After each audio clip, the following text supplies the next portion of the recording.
You set a goal. You feel that initial burst of motivation. You rely on that feeling to carry you forward. And when it inevitably fades, you quit.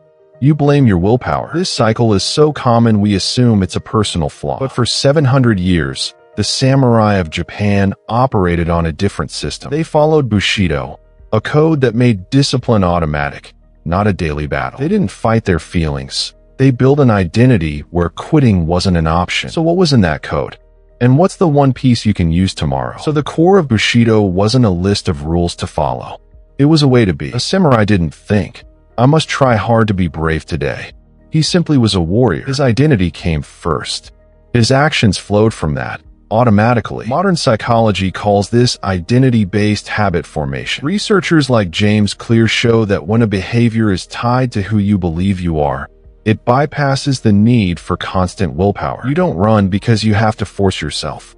You run because you see yourself as a runner. The willpower model says quitting is a failure of grit. The identity model says quitting is a mismatch. The action didn't fit the story you were telling about yourself. The samurai system made quitting unthinkable, not just difficult. So the real shift isn't try harder. It's who do I become? And that brings us to the practical translation. Your first modern dojo ritual. So how do you start building that identity? You don't start with a grand ambition. You start with the smallest possible ritual. Your modern dojo is a keystone habit, one tiny, non-negotiable action that proves to your brain, I am someone who shows up. For example, a 5-minute morning drill. Not to achieve a goal, but to enact the identity. You sit, you write one intention, you take one breath. The ritual isn't about the task. It's about the casting vote. Every time you complete it, you're not just doing a thing. You're becoming the person who does the thing. Discipline, then, isn't about fighting a daily battle with quitting.